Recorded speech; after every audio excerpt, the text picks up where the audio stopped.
사무엘하 20장에 보면은 다윗 왕 때 베냐민 지파의 사람인데 세바라는 사람이 반란을 일으켰습니다. 이때는 압살롬의 반란으로 인해서 다윗이 도망을 갔다가 다시 되돌아와서 얼마 되지 아니할 때입니다. 왕은 아마사를 군대 장관으로 임명하고 반란을 일으킨 세바를 진압하도록 했습니다.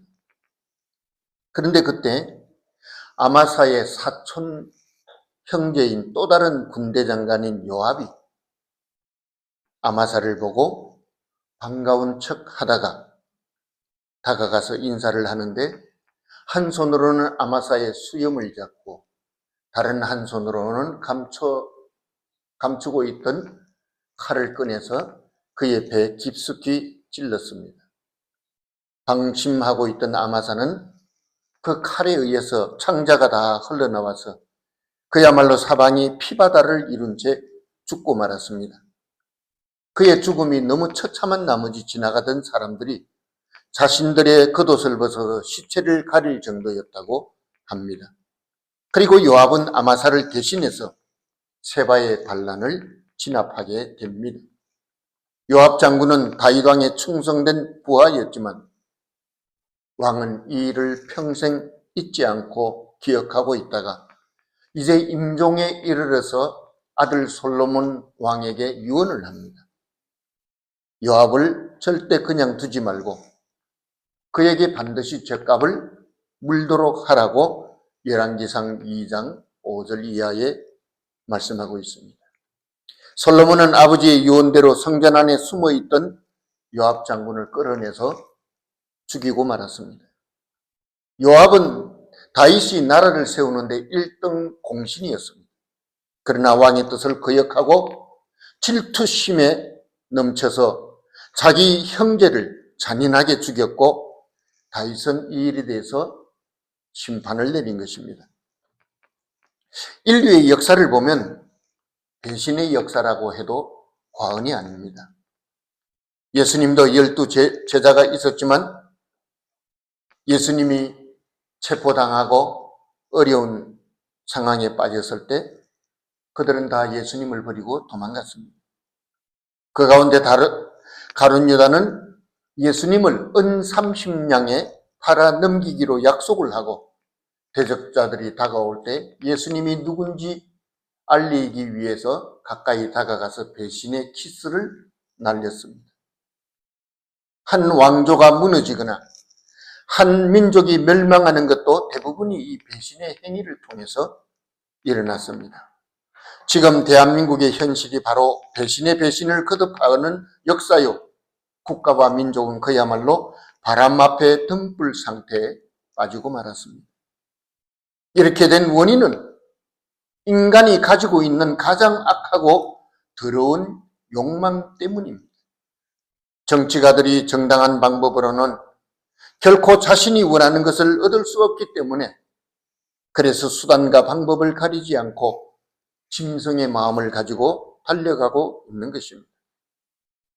대통령이 이번에 탄핵된 사건도 부정선거를 해결하기 위해서 그렇게 하다가 탄핵된 것인데 그렇다면 당연히 백성들은 그러면 부정선거를 한번 까발려보자.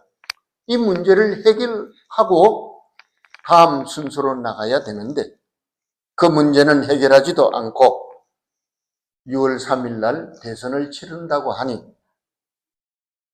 우리 생각이 중고등학교 정도 수준만 돼도 이런 일들을 바로 판단할 수가 있습니다. 대통령이 도중에 탄핵될 정도로 중대한 사안이 일어났는데 그 일을 그냥 듣고 여야를 가리지 않고 온 국민들도 대선의 소용돌이에 빠진 것은 아무리 생각을 해도 이해할 수 없는 그런 사건이 지금 대한민국 한복판에서 일어나고 있습니다. 어쨌든 사람들은 내 힘과 내 능력으로 정당한 방법으로 되지 아니하면 수단과 방법을 가리지 않습니다. 그러나 하나님의 아들 예수 그리스도는 이런 우리의 모든 죄를 대신 지시고 십자가에서 대속의 피를 흘리시고 죽으셨습니다. 오늘 저와 여러분들은 본문의 말씀을 가지고 두려움이 없는 세상이라는 제목으로 잠시 은혜를 나누고자 합니다. 우리가 살고 있는 이 세상이 어떤 세상이라고 생각합니까? 한마디로 말해서 평안이 없는 세상입니다. 모든 사람들이 평안을 잃고 살아가는 것이 이 시대의 특징입니다. 돈 때문에 평안을 잃어버리고 우리 인생의 미래를 생각하면 불안하고 잘못된 인간관계가 밤낮으로 우리를 염려하게 만들고 있습니다.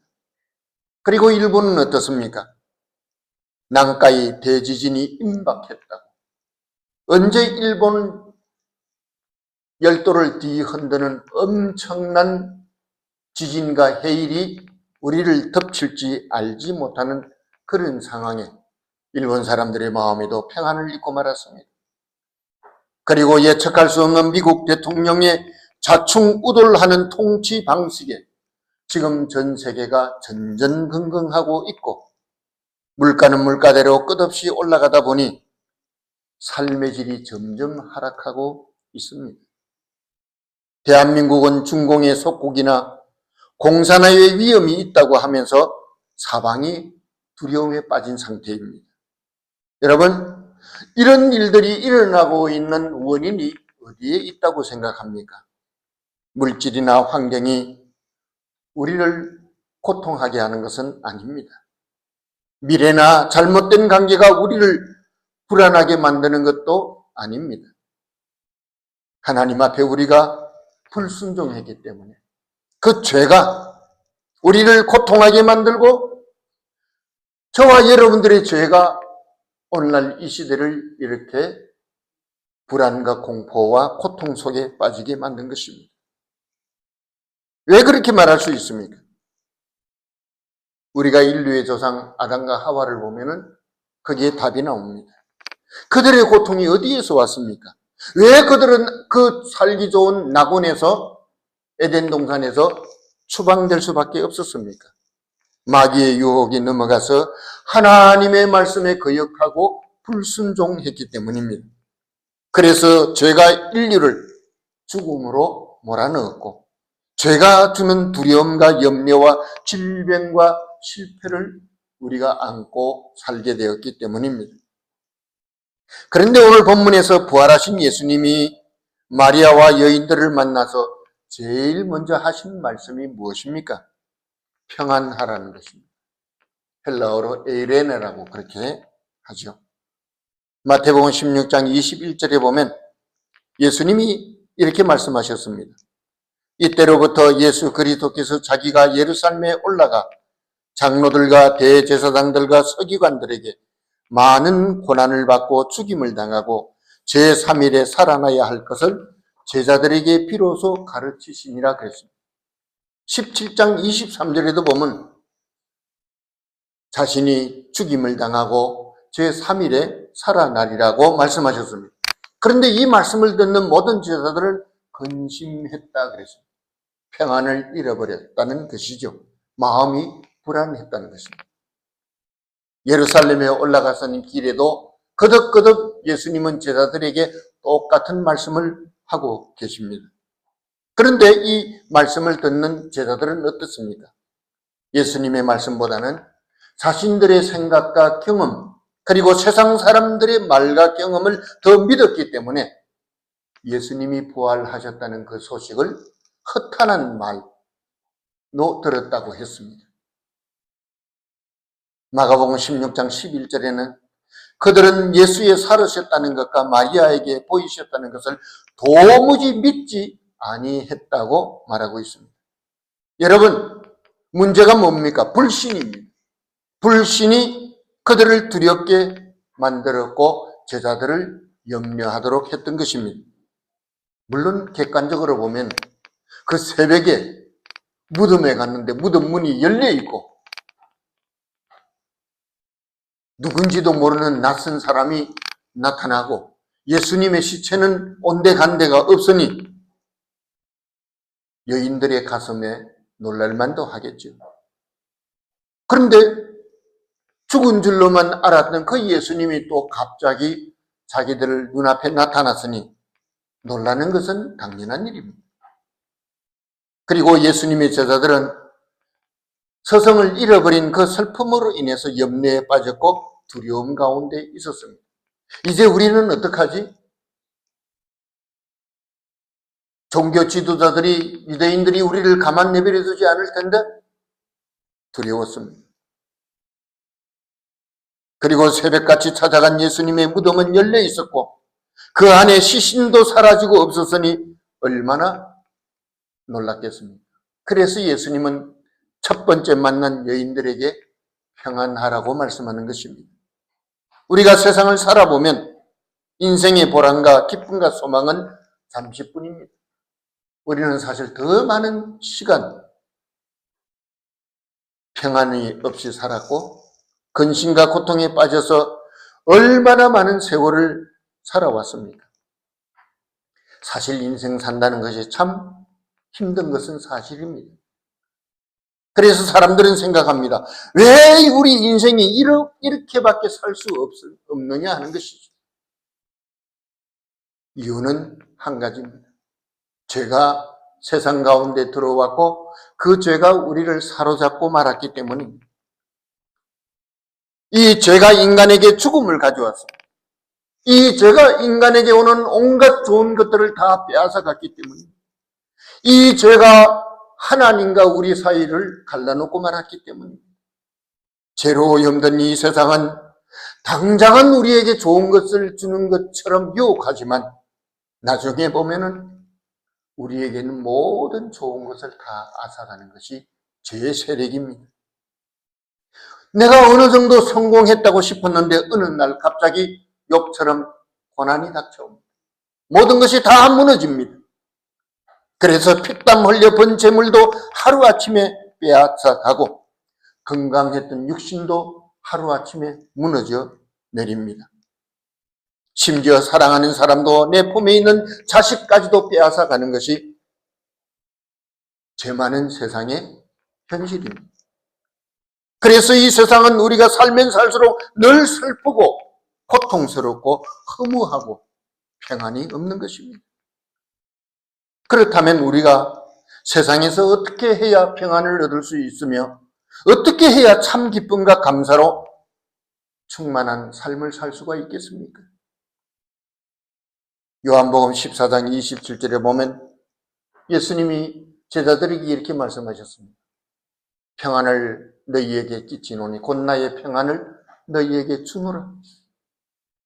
내가 너희에게 주는 것은 세상이 주는 것과 같이 아니하니라. 너희는 마음에 근심도 말고 두려워하지도 말라고 말씀하셨습니다. 그런데 예수님의 이 말씀 중에 우리가 주목할 부분이 무엇입니까? 나의 평안을 너희에게 주노라 그랬습니다.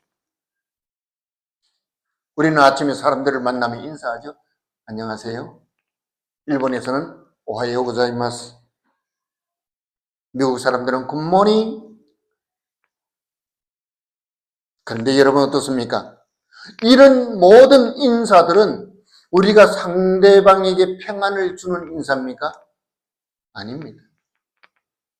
평안을 그냥 비는 것이에요. 너가 평안했으면 좋겠다. 너가 염려와 근심과 두려움과 고통에서 벗어나면 좋겠다는 의미입니다. 서로 인사를 할 때 상대방이 평안하기를 원하기는 하지만 어디까지나 우리의 희망사항에 불과한 것입니다. 그런데 부활의 주님은 여인들에게 뭐라고 말씀했습니까? 평안하뇨 그랬죠. 자기의 평안을 그들에게 선언하고 계시는 것을 볼 수가 있습니다. 그렇기 때문에 우리가 추구하는, 우리가 인사말을 통해서 평안을 비는 것하고는 차원이 다르다는 사실입니다. 세상 사람들이 일시적으로 구하고 공급받는 그런 불안한 평안이 아닙니다. 예수님이 우리에게 주시는 것은 지금부터 영원토록 누구도 빼앗아 갈 수 없는, 누구도 그것을 취소할 수 없는, 영원토록 변함이 없는 그런 평안을 우리에게 주신다고 말씀하고 있는 것입니다. 이 평안은 성육신하시고 우리를 대신해서 십자가에서 죽으시고 사흘 만에 다시 부활하사 영광을 얻으신 예수 그리스도를 통해서만 우리가 공급받을 수 있는 평안임을 믿기를 바랍니다. 부활하신 예수님을 만난 이 기쁨과 평안을 어떻게 표현하면 좋겠습니까? 오늘 아침에도 보니까 다들 얼굴이 꽉 굳어 있어요. 부활절이면 사람들이 많이 나와서 예배해야 되는데 오히려 평소보다 더 적게 나오고, 그러다 보니까 마음이 아무래도 편치가 않죠. 우리는 부활하신 예수님을 만났다면 당연히 우리 속에는 기쁨이 넘쳐야 되고 감사가 넘쳐야 되고 평안이 넘치는데 그렇지 않는 경우들이 많잖아요. 그러다 보니 예수님이 우리에게 주시는 평안이 어떤 것인지 잘 모를 때가 있어요. 그래서 저는 제 경험을 가지고 여러분들에게 말씀드릴까 생각합니다. 어린아이들이 바깥에 나가서 놀다가 무엇을 하든지 간에 저녁이 된데도 돌아오지 않으면 부모의 마음은 어떻습니까? 네, 걱정이 쌓이겠어요. 얘가 왜 시간이 지났는데 안 돌아오지? 그러면 조금 한 시간 더 기다려볼까? 그런데 아직 나타나지 않아요. 저녁이 되고 끔끔해졌어요. 혹시 무슨 일이 일어난지 몰라. 경찰에 신고를 해야 될까? 친구들이나 아는 사람들에게 전화를 할 수도 있어요.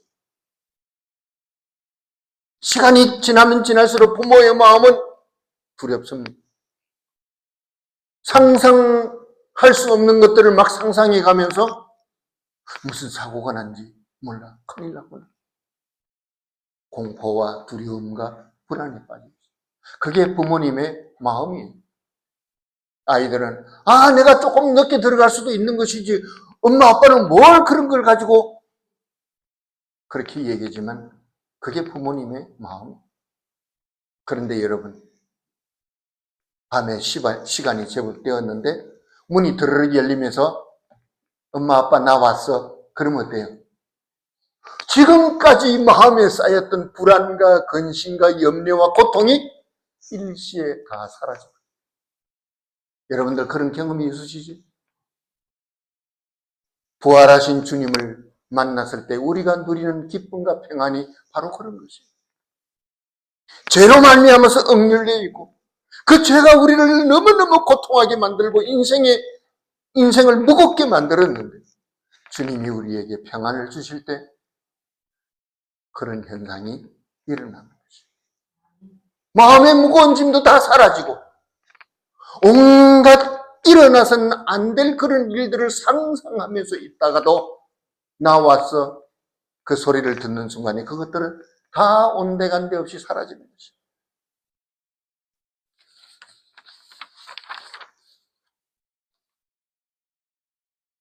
그리고 안도감과 기쁨으로 부모의 마음은 충만하게 되는 것입니다. 사람들이 부활하신 예수님을 만나는 순간에 누리는 감정도 바로 이런 것하고 닮았습니다. 십자가 죽음으로 모든 것이 끝났다고 생각했는데 그 예수님이 다시 살아나셔서 자기들의 눈앞에 나타나셨을 때 이것보다 더 큰 기쁨과 기적이 과연 어디에 있겠습니까? 이보다 더 놀랄만한 기쁨이 어디에 있겠습니까? 불신앙으로 가득 찬 세상이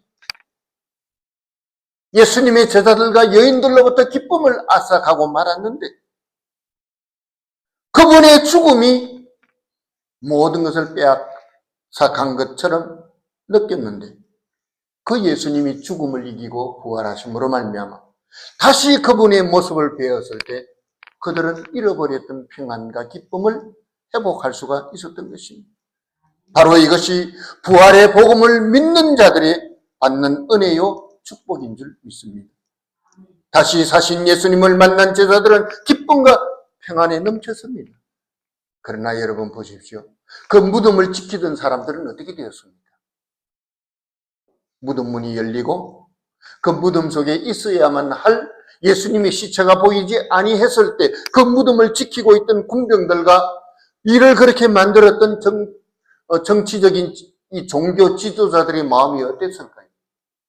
반대로 두렵고 공포스럽고 근심이 되고 어떻게 해야 할지 알지 못하는 패닉 상태에 빠지고 말았던 것입니다. 다시 말해서 예수 그리스도의 부활을 체험하고 그것을 믿고 있는 대로 받아들이는 사람들에게는 기쁨과 평안이 넘쳤지만 그렇지 못한 사람들은 공포에 빠지고 말았어요. 그래서 그들이 한 일이 뭐예요? 돈을 주고 사람들을 사서 가짜 증인들을 만들고 그 사실을 무마하려고 했던 것입니다. 그것이 뭘 의미합니까? 그들에게 평안이 없다는 것입니다. 그들은 예수 그리스도를 더 정확하게 말해서 3일 만에 부활하신 예수 그리스도는 자기들 인생의 걸림돌이라고 생각되었기 때문에 그래서 돈을 주고 매수를 한 것입니다. 그들은 예수 그리스도를 속이는 자입니다. 그들은 백성들을 잘못된 길로 인도하는 사람들입니다. 여러분, 믿으면 안심이 되죠. 의처증을 가진 사람들, 의부증을 가진 사람들이 많아요. 배우자를 의심하는 것이죠. 그러면 그 사람 마음에 평안이 있을까요? 없을까요? 평안이 그날부터 사라져요. 아무리 설득을 하고 증거를 갖다 대도요, 믿지를 않아요. 왜냐하면 사람이 뇌가 그렇게 돼 있어요. 한 번 의심하면은 고칠 수가 없어요. 그러나 믿으면 안심이 되고 믿으면 감사가 나오고 믿으면 평안이 임하는데 문제는 우리가 믿지 못하기 때문에 고통하는 것입니다.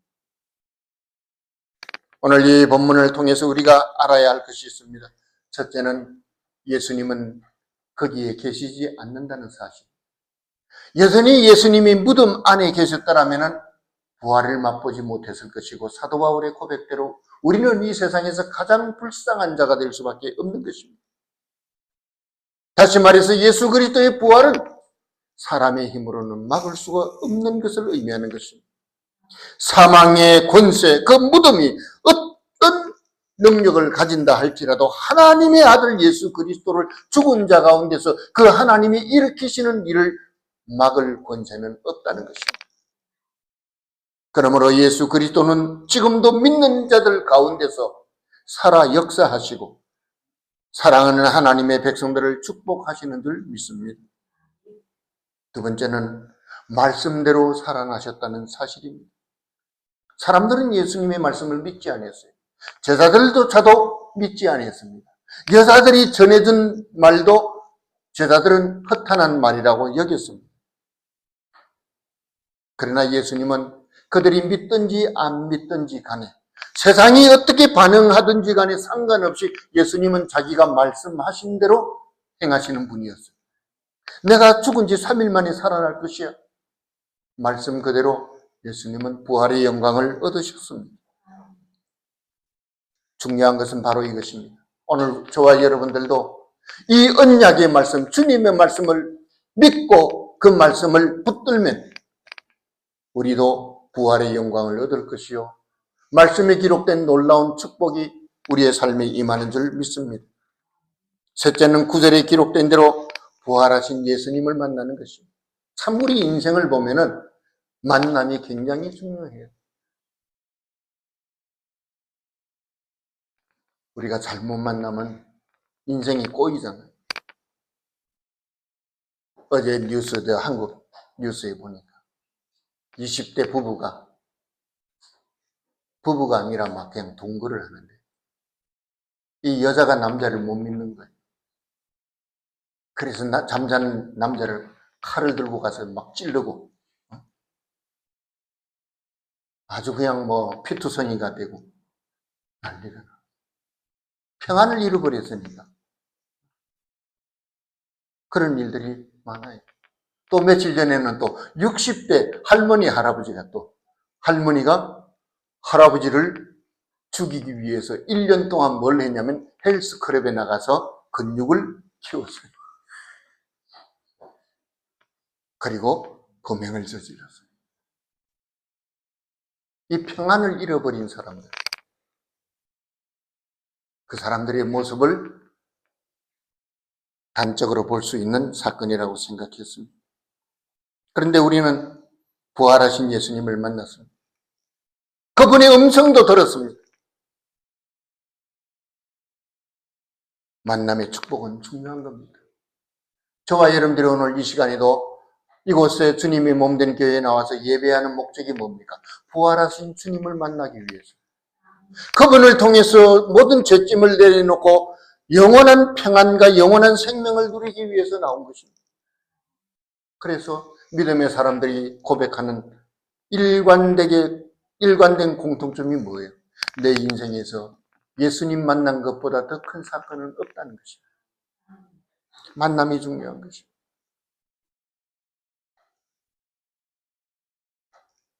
더 이상 그 어떤 두려움이나 의심이나 슬픔도 예수님을 인격적으로 만난 사람에게는 다가갈 수 없는 줄 믿습니다.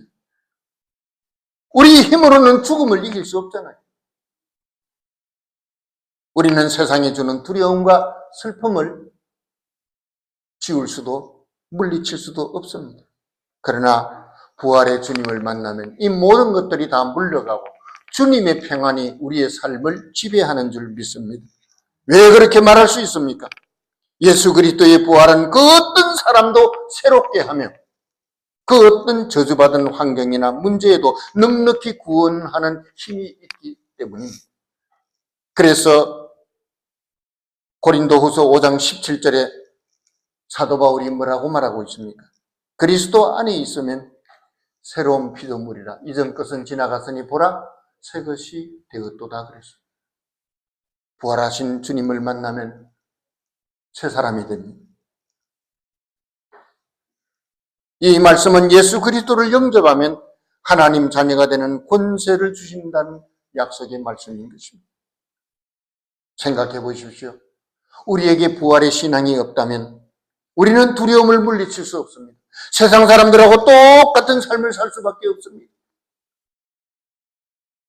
그러나 우리에게 부활신앙은 세상이 주는 그 어떤 고통도 우리를 넘어뜨릴 수 없고 세상이 우리를 두렵게 해도 우리는 믿음으로 그 모든 것들을 넘어가고 이길 수 있는 줄 믿습니다. 그래서 그리스도의 십자가를 바라볼 때 우리는 십자가의 고난에 넘어서 무엇을 본다고요? 부활의 영광을 보는 것입니다. 어두움에서 십자가 넘어 있는 광명의 생명의 빛을 보는 것입니다.